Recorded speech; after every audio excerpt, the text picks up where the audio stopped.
لقد من الله على المؤمنين إذ بعث فيهم رسولا من أنفسهم يتلو عليهم آياته ويزكيهم ويعلمهم الكتاب والحكمة وإن كانوا من قبل لفي ضلال مبين. صدق الله مولانا العظيم. بارگاہ رسالت معاذ صلی اللہ علیہ وسلم میں درود پاک کا ہدیہ پیش کریں. اللهم صل على سيدنا محمد وعلى آله والكرم وآله وصحبه الكرام النبي الكريم وبارك وسلم صلاة دائمة سرمدا أبدا.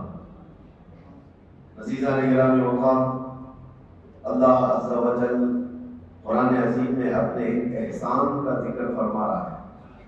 ویسے تو پوری کائنات کا ذرہ ذرہ چپا چپا اللہ کے احسان کے تلے. اگر اللہ تعالیٰ کا کرم نہ ہو تو ہم ایک سانس بھی اس کائنات میں نہیں لے سکتے. اس کے احسان پر ہی پوری کائنات قائم ہے. اور اللہ تعالیٰ نے ہمیں زندگی کی جتنی بہاریں عطا کی ہیں وہ سب اس کے احسان کے تلے. لیکن رب تبارک و تعالیٰ نے کہیں ان سب احسانات کا ذکر نہیں فرمایا کہ تمہیں ہاتھ دیا، پیر دیا، آنکھ دیا، ناک دیا، یا پھر تمہیں ماں باپ دیا، اولاد دیا، رشتہ دیا، گھر دیا، اس پر میں احسان تمہیں جتاتا نہیں. اللہ تبارک و تعالیٰ ایک جگہ اپنے احسان کا ذکر فرما رہا ہے. لقد من اللہ علی المؤمنین، مومنوں پر اللہ کا بڑا احسان ہے کہ ان کے بیچ میں اللہ نے اپنا ایک محبوب رسول پیدا کیا. اور یقیناً یہ احسان والا ہے، احسان والا ہے، احسان ہے کہ اللہ تعالیٰ نے ہم گنہگاروں کے بیچ اس رسول محترم صلی اللہ علیہ وسلم کو جو پیدا فرمایا. آپ کو اندازہ ہے کہ میرے عزیزوں اس کائنات دیکھی پر تاریخ میں اگر جائے تو بہت سارے واقعات رونما ہوئے ہیں، بہت سارے معاملات ہوئے ہیں کہ یہ فرش ہی پر آدم علیہ السلام سے لے کر عیسیٰ علیہ السلام تک چیزیں انبیاء آئے، ان کی امتیں بھی ہوئیں، معاشرے بھی ہوئے، کمیونٹیز قائم رہیں. لیکن کئی مرتبہ عذابات بھی آئے، کئی مرتبہ ہولناک اور دردناک پکڑ بھی ہوئی ہے قوموں کی. وجہ کیا تھی کہ جب کوئی قوم گمراہ ہوتی تو اللہ کا عذاب آتا، نبیوں کو جھٹلاتی تو اللہ کا عذاب آتا. حضرت نوح علیہ السلام کی قوم پر اللہ تعالیٰ نے طوفان کا عذاب بھیجا. وجہ کیا تھی کہ وہ قوم اپنے نبی کو جھٹلانے لگ گئی تھی. وہ اپنے نبی کو یوں بھی کہتی تھی کہ کیسے رسول ہیں، ہمارے ساتھ کھاتے پیتے ہیں، عام انسانوں کی طرح تو ہیں. رسول کو اپنے جیسا کہہ رہے تھے. حضرت صالح علیہ السلام کی قوم نے نافرمانی کی. حضرت شعیب علیہ السلام کی قوم ناپ تول میں کمی کرتی تھی، منع کرنے کے باوجود بھی وہ اسی گناہ میں مبتلا رہے. حضرت لوط علیہ السلام کی قوم بدکاری میں مبتلا رہی. اسی طرح سے حضرت موسیٰ علیہ السلام کی قوم کئی مرتبہ نافرمانیاں اور ان کی توبہ پھر گناہ، توبہ پھر گناہ، پھر عذابات آتے تھے. عذابات کا اگر میں ذکر کروں تو کبھی طوفان کا عذاب، کبھی نوکیلے پتھر برسائے گئے، نوکیلے پتھر برسائے گئے اور زمین کو الٹ کر کے پلٹ دیا گیا. یہ قرآن پاک میں اللہ تعالیٰ نے فرمایا فَجَعَلْنَا عَالِيَهَا سَافِلَهَا وَأَمْطَرْنَا عَلَيْهِمْ حِجَارَةً مِّن سِجِّيلٍ. ہم نے ان پر نوکیلے پتھروں کی بارش کر دی اور ان کے اوپر والے حصے کو اٹھا کر کے نیچے کر دیا گیا. اور حضرت شعیب علیہ السلام کی قوم پر سخت تیز ایسی آندھیاں چلائی گئی اور چیخ ایک فرشتے کی آواز کے ذریعے سے ان کے کانوں سے بھیجے باہر آ گئے تھے. یہ بھی عذاب آیا. ایک قوم تھی جس پر اللہ تعالیٰ کا ایسا عذاب آیا کہ ان کے چہرے بندر کے بنا دیے گئے تھے. کونوا قردۃ خاسئین، اللہ نے فرمایا دھتکارے ہوئے بندر ہو جاؤ، سب بندر بن گئے تھے. یہ عذابات کنٹینیو آتے رہے ہیں. وجہ کیا تھی کہ وہ اپنے نبی کو جھٹلاتے یا اپنے نبی کی نافرمانی کرتے، کچھ ایسے گناہوں میں مبتلا رہتے جو رب ذوالجلال کے غضب کو دعوت دیتے. لیکن اے مسلمانوں، کیا اس کائنات میں جب ہم زندگی گزار رہے ہیں وہ گناہ نہیں ہے؟ کیا وہ گناہ ختم ہو گئے؟ کیا نوح علیہ السلام کی قوم جس طرح سے اپنے نبی کو جھٹلاتی تھی آج وہ قوم جھٹلانے والی نہیں ہے؟ ہے. اپنے نبی کو جھٹلانے والے دو پیر کے جانور آج بھی کئی جگہ آپ کو نظر آئیں گے. وہ شروع سے لے کر حضور پاک کی زندگی پر اعتراض کرنے والے کتنے ایسے بھونکنے والے کتے آپ کو نظر آئیں گے۔ انسانوں کی بات کر رہا ہوں، نبی کی گستاخی کرنے والے موجود ہیں، ناپ تول میں کمی کرنے والے موجود ہیں، بدکاری اور زنا اور فحاشی کرنے والے موجود ہیں، چوری ڈکیتی اور پتہ نہیں کیا کیا تمام تر فواحش میں مبتلا لوگ آج بھی ہیں یا نہیں ہیں۔ لیکن کیا کبھی اس امت میں کوئی بندر بن گیا، کوئی خنزیر بن گیا؟ کیا اس امت پر کبھی آسمانوں سے نوکیلے پتھروں کی بارش آ گئی؟ کیا کبھی زمین پھٹ کر کے سارے لوگ دھس گئے؟ یہ سارے عذابات اب نہیں آتے۔ وجہ کیا ہے؟ رب تبارک و تعالیٰ قرآن پاک میں فرماتا ہے وَمَا كَانَ اللَّهُ لِيُعَذِّبَهُمْ وَأَنْتَ فِيهِمْ، اس قوم پر اللہ اب ویسا عذاب نازل نہیں کرے گا اس لیے کہ ان کے بیچ میں میرا محبوب آرام فرما ہے۔ آپ اس میں جلوہ گر ہیں اے رسول۔ اب اس سے دو چیزیں ثابت ہوتی ہیں، یہ آیت سے دو چیزیں ثابت ہوتی ہیں۔ اللہ کیا فرما رہا ہے؟ ایسا عذاب، ویسا عذاب نہیں آئے گا جیسا پہلے آتا تھا، اس لیے کہ وَأَنْتَ فِيهِمْ وَأَنْتَ فِيهِمْ، حضور کو مخاطب کر کے اللہ فرما رہا ہے آپ ان کے بیچ میں ہیں، آپ ان کے درمیان میں ہیں۔ اب اس سے دو چیزیں ثابت ہوئی، ایک تو عذاب کا نہ آنا۔ اگر لوگ یہ کہتے ہیں کہ چلو حضور کو ہی اللہ نے مخاطب کر کے کہا تھا، حضور کے زمانے کے لیے کہا تھا، جب حضور موجود تھے تو اللہ فرما رہا ہے آپ ان کے بیچ میں ہیں۔ اب حضور کی جب وفات ہو گئی، حضور چلے گئے اپنی قبر پاک میں، تو اس کے بعد ایک 1300 سال سے زیادہ کا عرصہ گزرا کہ نہیں گزرا؟ اتنا لمبا عرصہ گزر گیا ہے تو پھر ابھی بھی وہ قانون باقی کیوں ہے؟ وہ حضور کے لیے کہا گیا تھا آپ ان کے بیچ میں ہیں، تو حضور جب تک تھے تو عذاب نہیں آنا چاہیے تھا۔ حضور جب تک ہیں کسی کو بندر نہیں بنایا گیا، حضور جب تک ہیں کسی کو زمین میں نہیں دھسایا گیا۔ حضور صلی اللہ علیہ وسلم جب قبر پاک میں چلے گئے تو پھر ویسے ہی عذابات آنا چاہیے تھا، آسمان سے پتھر برسے، آگ برسے، پھر لوگوں کے چہرے بندروں کے ہو جائیں، لیکن عذابات نہیں آتے۔ وہ قانون آج تک چل رہا ہے اور قیامت تک چلے گا اللہ کا وہ قانون۔ وجہ یہ ہے کہ حضور پاک صلی اللہ علیہ وسلم کو جو اللہ نے فرمایا وہ انت فیہم، آپ ان کے بیچ میں ہیں، اس کا مطلب 63 سال ہی نہیں، قیامت تک آپ ان کے بیچ میں زندہ ہیں۔ یہی تو سنیوں کا عقیدہ ہے، تو زندہ ہے واللہ، تو زندہ ہے واللہ، میری چشم عالم سے چھپ جانے والے ہیں۔ وہ صرف پردہ فرمائے ہوئے ہیں، وہ آج بھی ہمارے بیچ میں موجود ہے، آج بھی بیچ میں ہمارے موجود ہیں۔ لوگوں کو جو کھجلی ہوتی ہے کہاں ہے؟ جب ہم سنی اس طرح کے عقیدے کی بات کرتے ہیں تو کہتے ہیں کہاں ہیں رسول، کہاں ہیں، ادھر ہیں کہ ادھر ہیں؟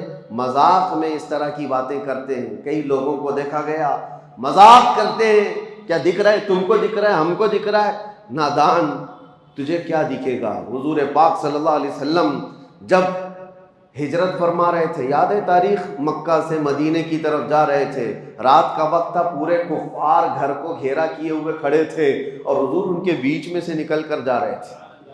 واقعہ معلوم ہے، حضور ان کے بیچ میں سے جا رہے تھے، کنکریاں اٹھا کر اس طرح ماری تھی، یہ نہیں کہ کسی کے منہ پہ مارا، وہ ہوا میں اچھالی تھی، لیکن سب کے سب اندھے تھے، کوئی نہیں دیکھ پا رہا تھا۔ لیکن حضور صلی اللہ تعالیٰ علیہ وسلم کے ساتھ حضرت علی تھے، حضرت علی بھی دیکھ رہے تھے۔ حضور حضرت ابو بکر کے گھر گئے، ابو بکر بھی دیکھ رہے تھے۔ پتہ یہ چلا کفار و مشرکین کو یہ ذات نور نظر نہیں آتی ہے، اور جو اہل ایمان ہیں وہ دل کی قلب کی نگاہوں سے دیکھے تو سب نظر آتا ہے۔ آج جو یہ کہتے ہیں سنیوں، تم کہتے ہو کہاں ہیں حضور؟ آتے ہیں حضور، جاتے ہیں، ہمیں تو نہیں نظر آتے۔ کہاں سے نظر آئے؟ دل کے کفر کو دور تو کرو، دل کے بغض کو دور تو کرو۔ ہم تو یہ کہتے ہیں وہ آئیں گے، آتے ہوں گے، ابھی آئیں گے، یہی سوچ کے ہم نے محفل کو سجا رکھا ہے۔ سنا ہے آپ ہر عاشق کے گھر تشریف لاتے ہیں، میرے گھر میں بھی ہو جائے چراغاں یا رسول اللہ۔ یہ طلب ہماری کس لیے ہے؟ ہماری طلب صرف حضور پاک کے دربار میں اسی لیے ہے کہ ہم ان کو زندہ جاوید اپنے درمیان موجود رسول تسلیم کرتے ہیں۔ اگرچہ اللہ تعالیٰ کے وعدے کے مطابق جو موت آنی ہے وہ سب کو آنی ہے، وہ حضور کو بھی آئی، انبیاء کو بھی آئی۔ اجل آنی ہے، فقط اتنی کہ آنی ہے۔ انبیاء کو بھی اجل آنی ہے۔ اعلیٰ حضرت فرماتے انبیاء کو بھی اجل آنی ہے۔ اجل کس کو کہتے ہیں؟ موت کو۔ انبیاء کو بھی اجل آنی ہے مگر اتنی کہ فقط آنی ہے۔ آنی کا مطلب کیا ہوتا ہے؟ آن ایک سیکنڈ کو کہا جاتا ہے، ایک سیکنڈ کو آن کہا جاتا ہے۔ اور اعلیٰ حضرت فرما رہے ہیں انبیاء کو بھی اجل آنی ہے مگر اتنی کہ فقط آنی ہے، ایک سیکنڈ کے لیے آنی ہے، اس کے بعد ان کی زندگی ہے۔ آج ہمارے درمیان حضور پاک صلی اللہ تعالیٰ علیہ وسلم کی بعثت اور ان کی ولادت پاک کا 1500 سالانہ جشن منایا جا رہا ہے۔ یہاں بہت ساری باتیں آتی ہیں۔ کچھ لوگ کہتے ہیں کہ دیکھو روایات تو بتاتی ہیں کہ حضور 8 ربیع الاول کو پیدا ہوئے تھے، کچھ کہتے ہیں کہ 12 کو، کچھ کہتے ہیں 17 کو، اختلاف ہے روایات میں۔ اعلیٰ حضرت نے بھی لکھا ہے، تو ہم سے بھی کہتے ہیں کہ آپ کمنٹس میں، میسیجز میں، کہ آپ 12 کو ہی پکڑ کے کیوں چلتے ہیں؟ ہم ان کو جواب دیتے ہیں میاں کوئی بات نہیں، آپ 8 کو تو منا لو، ہمیں 12 کو رہنے دو، اور ایک جماعت کو کہہ دو 17 کو منا لو، کسی جماعت کو کہہ دو 13 کو منا لو، تاکہ ساری روایتوں پہ ہو جائے۔ اور اگر آپ نہیں کہتے تو ہمیں اختیار دے دو، ہم 8 سے نہیں 1 سے شروع کر کے پورے ربیع الاول منائیں گے۔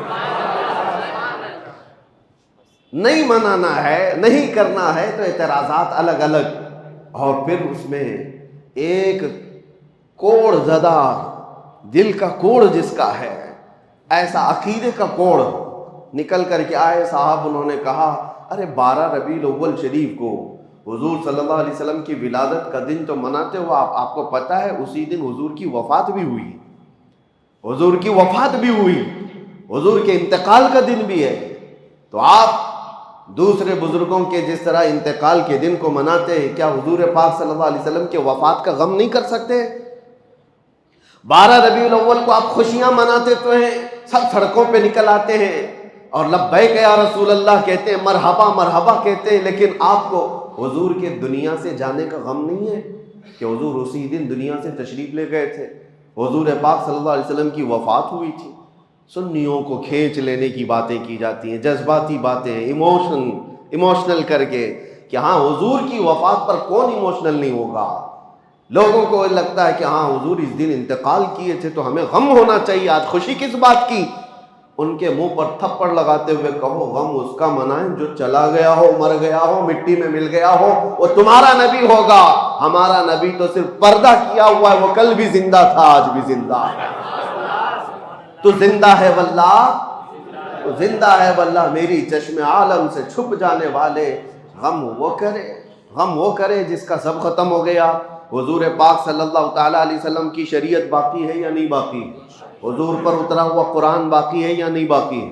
حضور کا قرآن باقی ہے، حضور کی شریعت باقی ہے، حضور کی آل باقی ہے، حضور کی سنتیں باقی ہے، حضور کی حدیثیں باقی ہے، حضور کی باتیں باقی ہے، حضور کی ادائیں باقی ہے، حضور کا ہر عمل باقی ہے۔ کون سی چیز فنا ہو گئی؟ حتیٰ کہ حضور پاک صلی اللہ علیہ وسلم کے انتقال کے بعد آپ کو پتہ ہے میرا اور آپ کا انتقال ہو جائے، ہماری بیویاں عدت گزارنے کے بعد دوسرے سے نکاح کر سکتی ہیں، ان کے لیے جائز ہے، عدت ہونے کے بعد وہ کسی سے بھی نکاح کر سکتی ہیں، لیکن نبی کی جو زوجات ہیں امہات المؤمنین، ان کو موت تک کسی اور سے نکاح کرنے کی اجازت تھی ہی نہیں۔ حضور کے انتقال کے بعد کئی بیویاں حضور کی زندہ تھیں، حضور کی بیویاں زندہ تھیں، لیکن ان کو نکاح کرنے کی اجازت نہیں تھی۔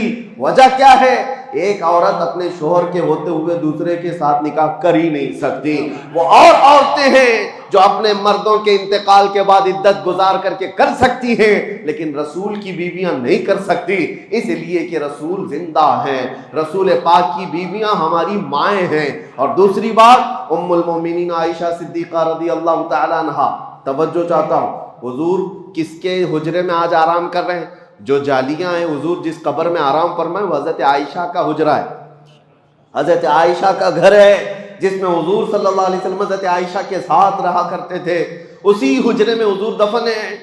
تو جب انتقال ہوا، حضور کا دفن ہوا، حضرت عائشہ قبر پر جاتی تھی اور بیٹھتی تھی گھنٹوں، حجرہ ان کا ہے، گھر ان کا ہے، حضور کے پاس بیٹھتی تھی۔ پھر اس کے بعد 2.5 سال کا عرصہ گزرا کہ حضرت ابوبکر صدیق کا انتقال ہوا، اور حضرت ابوبکر صدیق کون ہیں؟ حضرت عائشہ کے باپ ہیں، والد ہیں، ان کو بھی حضور کے پہلو میں دفن کر دیا گیا۔ پھر بھی حضرت عائشہ کے پاس چابی تھی، حجرہ کھولتی تھی، بیٹھتی تھی، ایک طرف شوہر ہے اور ایک طرف باپ ہے، دونوں کی قبروں پر بیٹھتی تھی، زیارت کرتی یا وہ کافی وقت اس حجرے میں گزارتی۔ پھر عرصہ گزرا کہ حضرت عمر ابن خطاب کا انتقال ہوا۔ انتقال سے پہلے حضرت عمر نے وصیت کی تھی، انتقال سے پہلے حضرت عمر نے وصیت کی تھی کہ ام المومنین عائشہ صدیقہ سے اجازت لے لینا، اگر وہ اجازت دے تو مجھے حجرے میں دفن کرنا، نہیں تو عام قبرستان میں مجھے دفن کر دو، جنت البقیع میں۔ لوگوں نے آ کر کے حضرت عائشہ سے پوچھا، عمر کی خواہش ہے اندر دفن ہونے کی، آپ کیا کہتی ہیں؟ حضرت عائشہ کہتی ہوں میں نے اپنے لیے رکھی تھی لیکن عمر کو میں ترجیح دیتی ہوں، عمر ابن خطاب کے لیے وہ جگہ دے دیتی ہوں، چابی دے دیا۔ حضرت عمر ابن خطاب جب دفن ہوئے تو اس حجرے میں اب 3 قبریں ہیں، پتہ ہے نا، حضور صلی اللہ علیہ وسلم، پھر حضرت ابوبکر صدیق، پھر حضرت عمر ابن خطاب، پھر حجرہ بند ہو گیا۔ حضرت عائشہ صدیقہ رضی اللہ تعالیٰ عنہ کے پاس جو چابی تھی وہ آپ نے دے دی امت کے حوالے، اور اس کے بعد قبر کے پاس نہیں جاتی تھی، کبھی نہیں جاتی تھی، کبھی نہیں جاتی۔ اب پوچھو میرے عزیزو، حضرت عائشہ سے پوچھا گیا کہ آپ تو پہلے ہر دن جاتی، قبر کے پاس بیٹھتی، وقت گزارتی، اب کیوں نہیں جاتی؟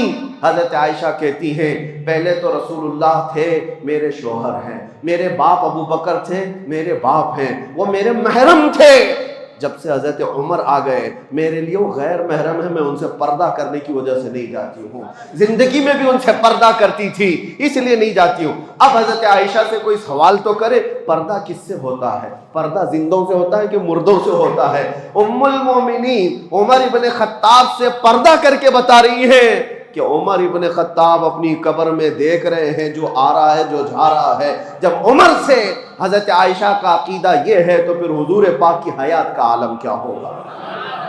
عزیزان گرامی وقار، یہ باتیں میں آپ کو اس لیے بتا رہا ہوں کہ جو کنفیوز کرنے کی کوشش کرے، معاذ اللہ رب العالمین، کچھ کتابیں بازاروں میں ایسی بھی نکل کے آئی ہیں اردو کی، چھپی نہیں ہیں، آج بھی چھپی ہوئی ہیں، رسول اللہ مر کر مٹی میں مل گئے، معاذ اللہ، نعوذ باللہ من ذالک، یہ باتیں لکھی ہوئی ہیں، اور اس کی آج تک لوگ تعویل کرتے ہیں، ہمارے کہنے کا مطلب یہ تھا، ہمارے کہنے کا مطلب وہ تھا۔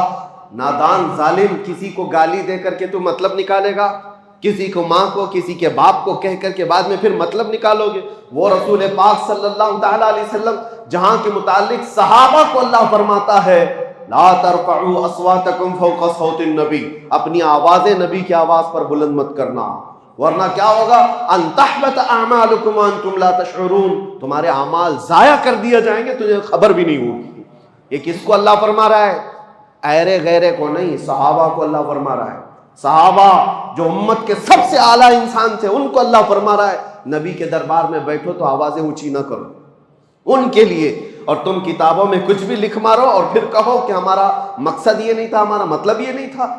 وہ صحابہ کرام حضور صلی اللہ تعالیٰ علیہ وسلم کی بارگاہ میں کیا کہتے تھے پتہ ہے؟ راعینا یا رسول اللہ، جب انہیں کوئی بات سمجھ میں نہیں آتی تو کہتے تھے راعینا یا رسول اللہ، ہماری رعایت کیجئے اللہ کے رسول۔ یہودیوں کی زبان میں یہ لفظ دوسرا معنی رکھتا تھا، یہودی راعینا کا مطلب یہ سمجھتے تھے ہمارا چرواہا، اور وہ مذاق اڑاتے تھے کہ دیکھو یہ صحابہ رسول کو کہتے ہیں ہمارا چرواہا، معاذ اللہ، یہ مذاق ہو رہا تھا۔ رب تبارک و تعالیٰ نے آیت نازل فرمائی یا ایھا الذین آمنوا لا تقولوا راعینا، اے ایمان والو رسول کے پاس جب بیٹھو تو راعینا مت کہنا۔ پھر اللہ خود ادب بھی سکھاتا ہے، کیا کہنا چاہیے؟ وقولوا انظرنا، کہو نظر کرم فرمائیے، اے رسول نظر کرم فرمائیے۔ اور پھر کہنے کی ضرورت کیا آتی ہے؟ واسمعوا، غور سے تو سنو۔ حضور کی باتیں عام لوگوں کی طرح نہیں ہے، جو کلمہ کہا جائے وہ سنو۔ اب پھر جانتے ہو صحابہ کرام ایسا سنتے تھے، ایسا سنتے تھے حضور کی باتوں کو، اور نقل ایسا کیا ہے حدیثوں میں، ایک حرف بھی اگر ادھر سے ادھر ہوا تو صحابہ کہتے ہیں یہ حدیث ہے ہی نہیں، یہ حدیث ہی نہیں ہے۔ اگر حرف بدل گیا، لفظ بدل گیا تو صحابہ کہتے ہیں یہ حدیث نہیں ہے، لفظ بدلا ہو۔ جو رسول اللہ کی زبان سے نکلا ہوا حرف ہے، صحابہ اس کو سنتے تھے اور اسی طرح محفوظ کرتے تھے۔ عزیزان گرامی اوقات، اس دربار عالی جاہ کا ادب اللہ سکھا رہا ہے، اور یہاں لوگ بڑے بھائی کی طرح، کبھی مر کر مٹی میں ملنے کی طرح، نعوذ باللہ، ان کے علم کو کسی اور سے، جانوروں سے تشبیہ دیں۔ ہمیں بولنے میں بھی دقت ہوتی، ایکسپلین کرنے میں بھی جو ظالموں نے کہا ہے وہ دقت آتی ہے، پریشانی ہوتی ہے کہ کیسے نبی پاک صلی اللہ تعالیٰ علیہ وسلم کی بارگاہ میں یہ کہہ کر پھر اس کی تعویل کی جا رہی ہوں۔ اللہ ایسے برے عقیدوں سے ہماری حفاظت فرمائے۔ اسی لیے اعلیٰ حضرت امام اہل سنت فاضل بریلوی رضی اللہ تعالیٰ عنہ سے پوچھو رسول پاک صلی اللہ تعالیٰ علیہ وسلم کا مقام و مرتبہ، انہوں نے کہیں ایک شبہ والا لفظ بھی ایسا ویسا ہو سکتا ہے نہیں سکتا ہے نہیں، بلکہ جب بھی بارگاہ مصطفیٰ میں کہا ہے وہ الفاظ استعمال کیے کہ آج بھی عقلیں دنگ ہیں اور حیران ہیں، اور کہا بارگاہ مصطفیٰ میں تیرے تو وصف عیب تناہی سے ہے بری، یا رسول اللہ تیرے تو وصف عیب تناہی سے ہیں بری، حیران ہوں میرے شاہ میں کیا کیا کہوں تجھے، لیکن رضا نے ختم سخن اس پہ کر دیا، خالق کا بندہ خلق کا آقا کہوں تجھے۔ یہ ہے عاشق رسول کی زبان۔ اور ہو سکتا ہے آپ کہیں میرا باپ اچھا، میری ماں اچھی، میرا استاد اچھا، میرا پیر اچھا، کہتے تو ہوں گے نا، آپ تو یہ کہتے ہوں گے فلاں پیر بہت اچھا، فلاں ولی بہت اچھا، فلاں استاد بہت اچھا۔ اعلیٰ حضرت نے فیصلہ کر کے بتایا سارے اچھوں میں اچھا سمجھیے جسے، سارے اچھوں میں اچھا سمجھیے جسے، ہے اس اچھے سے بھی اچھا ہمارا نبی۔ تم جس کو دنیا میں سب سے اچھا سمجھتے ہو سمجھ کر کے چلو، اور اس کے بعد اعلیٰ حضرت فرماتے ہیں اس اچھے سے بھی اچھا ہمارا نبی۔ اور پھر اگر تم یہ کہتے ہو کہ فلاں آدمی بہت اونچائی پر پہنچا ہے، بہت بلندی پہ پہنچا ہے، اس کا منصب بہت اونچا ہے، اس کا مقام بہت اونچا ہے، اعلیٰ حضرت کہتے ہیں سارے اونچوں میں اونچا سمجھیے جسے، جس کو بھی تم سمجھتے ہو سب سے اونچا ہے یہ آدمی، اعلیٰ حضرت کہتے ہیں ہے اس اونچے سے اونچا ہمارا نبی، ہے اس اونچے سے اونچا ہمارا نبی۔ کیا خبر کتنے تارے کھلے چھپ گئے پر نہ ڈوبے نہ ڈوبا ہمارا نبی، قرنوں بدلی رسولوں کی ہوتی رہی، چاند بدلی کا نکلا ہمارا نبی، بجھ گئی جس کے آگے سبھی مشعلیں، شمع وہ لے کر آیا ہمارا نبی، سب چمک والے اجلوں میں چمکا کیے، اندھے شیشوں میں چمکا ہمارا نبی، جن کے تلووں کا دھون ہے آب حیات، ہے وہ جان مسیحا ہمارا نبی، ہے وہ جان مسیحا ہمارا نبی۔ اب دیکھو مقام و مرتبہ کیسے ہوتا ہے، خلق سے اولیاء، اولیاء سے رسل۔ افضل کون ہے؟ خلق کا مطلب مخلوق، یہ ساری مخلوق سے افضل کون ہے؟ اولیاء کرام، اولیاء کرام افضل ہے۔ اولیاء کرام سے افضل کون ہے؟ انبیاء کرام، رسولان اعظام۔ اعلیٰ حضرت کہتے ہیں خلق سے اولیاء، اولیاء سے رسول، اور رسولوں سے اعلیٰ ہمارا نبی، اور رسولوں سے اعلیٰ ہمارا نبی۔ کون دیتا ہے دینے کو منہ چاہیے، دینے والا ہے سچا ہمارا نبی، غمزدوں کو مژدہ دیجئے کہ ہے رضا، ہم بے کسوں کا سہارا ہمارا نبی۔ عزیزان گرامی وقار، جتنی تعریف کی جائے وہ کم ہے۔ بارگاہ مصطفیٰ میں تعریف کرنے والوں کے قلم سوکھ گئے، زبانیں خشک ہو گئیں، اوراق بھر گئے، لیکن کما حقہ ان کی تعریف نہ کی جا سکی۔ اور اسی لیے حافظ شیرازی رحمت اللہ تعالیٰ علیہ بڑے عاشق رسول ہیں، وہ کہتے ہیں یا صاحب الجمال و یا سید البشر من وجہک المنیر لقد نور القمر۔ میں آپ کو بتاؤں اس کا مطلب کیا ہے، یا صاحب الجمال یعنی اے خوبصورتی کے بادشاہ، و یا سید البشر اور انسانوں کے آقا، اے خوبصورتی کے بادشاہ اور انسانوں کے، ساری انسانیت کے آقا، من وجہک المنیر لقد نور القمر، آپ کے چمکدار چہرے سے ہی چاند کو روشنی مل رہی ہے، چاند کو جو چمک مل رہی ہے وہ آپ کے حسین چہرے سے، من وجہک المنیر لقد نور القمر۔ تعریف کرتے کرتے تھک گئے تو آخر میں کہتے ہیں لا یمکن الثناء کما کان حقہ، آپ کی جیسے حق ہے، آپ کا جیسا حق ہے ویسے کوئی تعریف کر ہی نہیں سکتا۔ اخیر میں اتنا ہی ہم کہہ سکتے ہیں بعد از خدا بزرگ توئی قصہ مختصر، اللہ کے بعد اگر کوئی مقام ہے تو حبیب کائنات وہ آپ کا ہے، اللہ کے بعد اس کائنات میں کوئی مقام ہے تو اے رسول مختار وہ آپ کا ہے۔ جبرائیل امین نے کہا تھا آفاق ہا دیدہ ام بسیار خوبا دیدہ ام، یعنی میں نے پوری کائنات کے چکر لگا لیے اور بہت اچھے اچھوں کو بھی دیکھ لیا۔ کہتے ہیں جبرائیل امین آفاق ہا دیدہ ام بسیار خوبا دیدہ ام، لیکن تو چیزیں دیگری یا رسول اللہ، لیکن اے اللہ کے رسول آپ تو چیز ہی الگ ہیں۔ اور اسی زبان کو حسان بن ثابت نے کہا تھا وَأَحْسَنُ مِنْكَ لَمْ تَرَ قَطُّ عَيْنِي وَأَجْمَلُ مِنْكَ لَمْ تَلِدِ النِّسَاءُ۔ دیکھو حسان بن ثابت کیا کہتے ہیں، یا رسول اللہ آپ سے زیادہ حسین میری آنکھوں نے دیکھا ہی نہیں، آپ سے زیادہ حسین میری آنکھوں نے دیکھا ہی نہیں۔ شاعر کا ایک مزاج ہوتا ہے، وہ کسی کی تعریف کرتا ہے، لیکن حسان بن ثابت پہلے والے شعر میں جو کہہ گئے ایک شبہ پیدا ہو رہا تھا، ایک شبہ پیدا ہو رہا تھا، کیا ہے، ہر آدمی کو ہر آدمی دیکھ بھی تو نہیں سکتا۔ حسان بن ثابت نے کہا آپ سے زیادہ حسین میری آنکھوں نے دیکھا ہی نہیں۔ ہو سکتا ہے بھائی آپ مکہ میں رہ رہے ہیں، آپ نے نہیں دیکھا ہوگا، ہو سکتا ہے کہیں اور ہو۔ حسان بن ثابت کا علاقہ اپنا علاقہ ہے، انہوں نے شعر میں تو کہا آپ سے زیادہ حسین میری آنکھوں نے دیکھا ہی نہیں، آپ نے نہیں دیکھا ہوگا، لیکن بعد میں تڑپ کر کہتے ہیں وَأَجْمَلُ مِنْكَ لَمْ تَلِدِ النِّسَاءُ، نہیں نہیں یا رسول اللہ آپ سے زیادہ خوبصورت کسی ماں نے جنا ہی نہیں۔ دیکھا نہیں میں تو شبہ ہے، آپ نے نہیں دیکھا ہوگا، آپ نے نہیں دیکھا ہوگا، لیکن حسان بن ثابت کہتے نہیں کسی ماں نے جنا ہی نہیں، کسی ماں نے پیدا ہی نہیں کیا۔ یہی بات حضرت جابر بن سمرہ کہتے ہیں، بات ختم کرتا ہوں ورنہ میرے عزیزو حضور پاک کا تذکرہ آتا ہے تو دن کیا اور رات کیا، وقت کیا ہے اور طبیعت کیا ہے، ساری چیزیں بحال ہونے لگتی ہے، ماحول میں خوشبوئیں آنے لگتی ہے۔